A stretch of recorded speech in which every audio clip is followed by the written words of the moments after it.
Hey guys, welcome to another monthly practice log video that I'm doing here on my channel. I hope that you guys have been enjoying this year so far, and if you missed the last couple of videos that I have posted, I will make sure to link the playlist in the description below. So if you want to go check it out, it'll be there.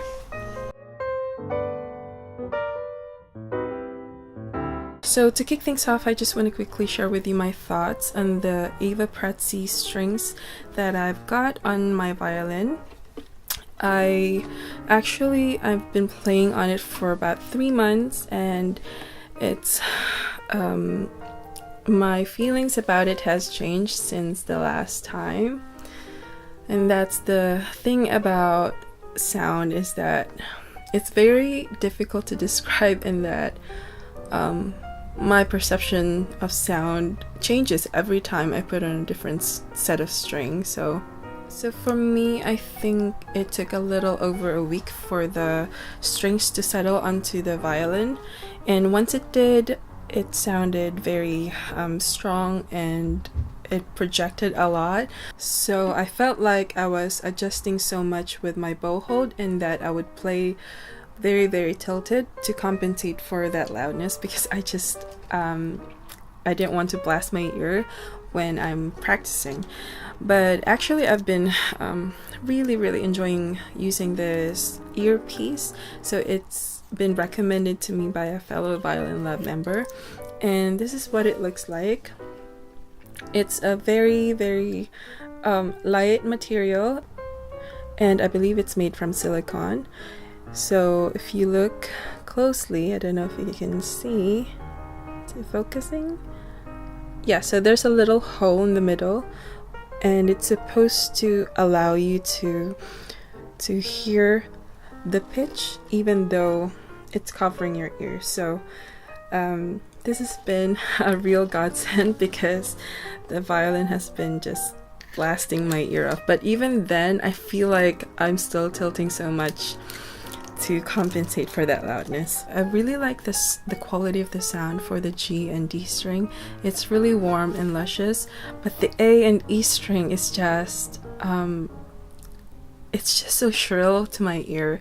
And actually, over a week ago, I think, I changed the A back to my old dominant A string. So I kept the old string and I changed it back because it was just so shrill.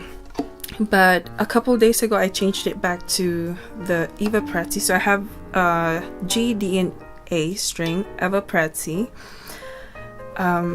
because I wanted to give it a chance. maybe I will change my opinion about them, but the A string to me is just very shrill, I think.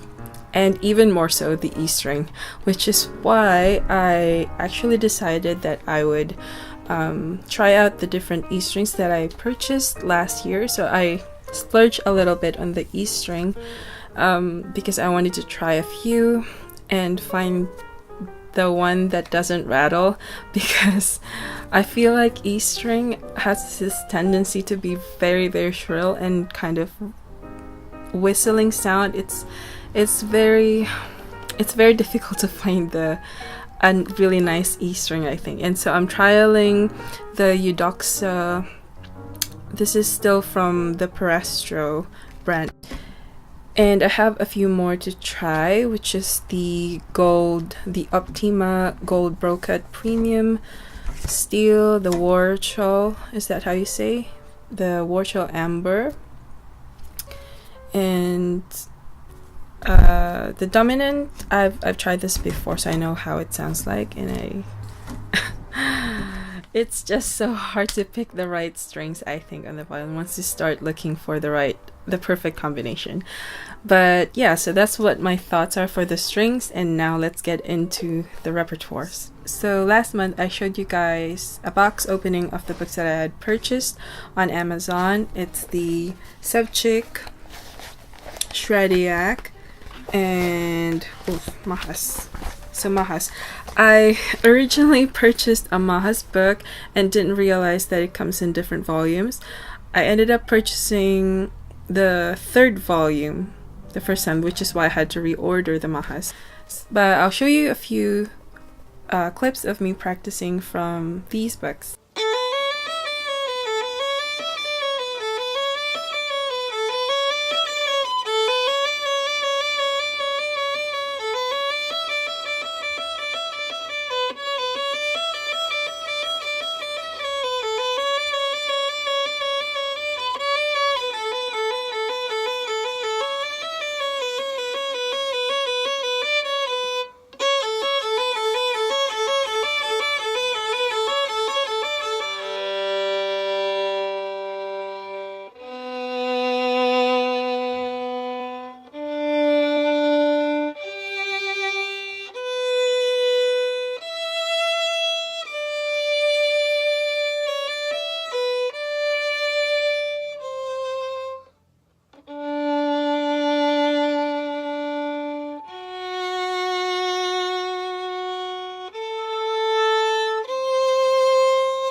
So I feel like this month I've been very heavy on the repertoire practicing. I'm quite sad to say that I'm not doing my scale so much, but I think that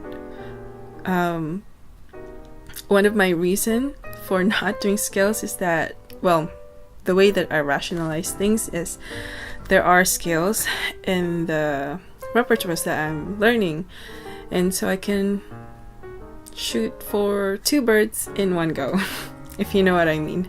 So in Suzuki Book 4, I'm actually moving quite swiftly along. I'm working on the last Sights Concerto from this book, and it's the which one is this? So it's the Concerto number 5 in D major, so it's the third movement.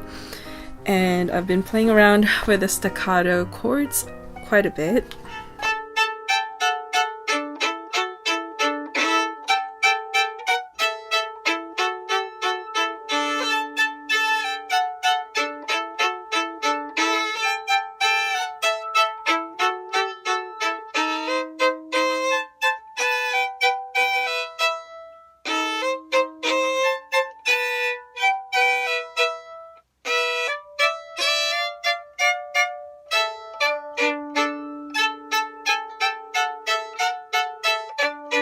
And I've also started reading from the Vivaldi.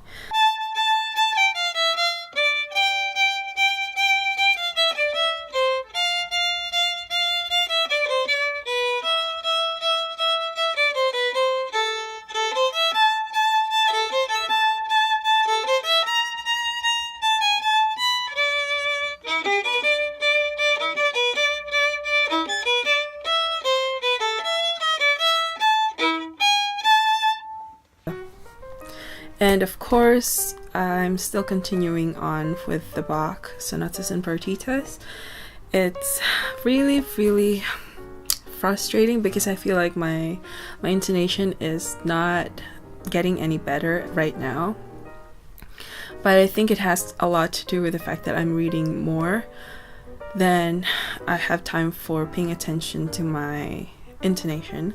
So anytime that I feel like I'm at a polishing stage with a piece, that's when my intonation gets a little bit sharper. But I have to say that it's just I'm reading so much material at the moment that, you know, it's good for my sight reading, but at the same time it's not so much for honing down my intonation. So I think I'm going to post an update on how I'm doing with the Adagio. I know Kara wants to hear my take on it.